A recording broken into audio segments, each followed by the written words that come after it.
I found out my rich fiancé is actually broke. 2 weeks before our wedding. And no, I didn't find out from some dramatic bank statement reveal. I found out because his card declined at Costco, in front of me, in front of 30 other people, for a $312 grocery bill. Let me give you some context. I met my fiancé 3 years ago. He told me he worked in private equity. He drove a Porsche, wore a Rolex, and picked up every single dinner tab without a second thought. He was always talking about investments, market trends, crypto cycles. The man literally made spreadsheets for fun. I never questioned it. He paid for lavish vacations, put down the deposit on our wedding venue, and sent my parents expensive gifts for the holidays. Everyone told me how lucky I was. But looking back, there were weird signs. He never let me see his banking apps. If he was transferring money, he'd angle his phone just slightly away. If I joked about our future millions, he'd laugh it off and quickly change the subject. I just figured he was a private person. Then Costco happened. Card declined. He laughed, blaming fraud protection. He swiped again. Declined. His face turned bright red. He tried another card. Declined again. Finally, he used Apple Pay, and it went through. But I saw the notification that popped up on his screen. The account balance? $143.27. I stayed silent on the car ride home. That night, I decided to check something I'd never looked at before. Our wedding venue as online portal. The final payment of $18,000 was still pending. It was due 3 days ago. He had told me it was handled.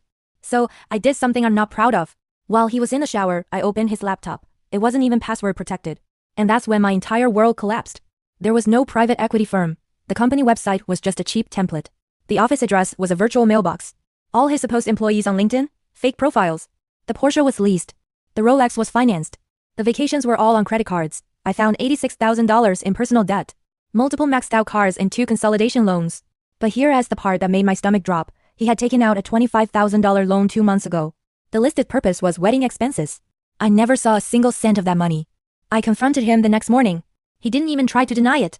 He just said, I just needed a little more time to make it big. He told me that every successful man has to fake it before he makes it. That once we were married, we would figure it out together. Figure out $86,000 in debt. Figure out 3 years of lies. Figure out the fact that he let my own parents believe he was stable enough to start a family with their daughter. The wedding is in 12 days. Half the vendors are still unpaid. All the deposits are non-refundable.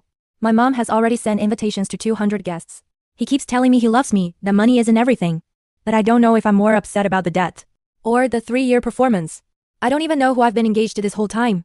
So here's the secret part I haven't told anyone. Last night, I called the caterer and canceled. Then, I moved $12,000 from our joint wedding account back into my personal savings. He doesn't know yet. The venue has a 48-hour cancellation clause. And that window closes tomorrow. What would you do? Walk away from the man you thought you loved? Or marry him knowing your entire foundation is built on debt and deception? Let me know in the comments. Thanks for listening.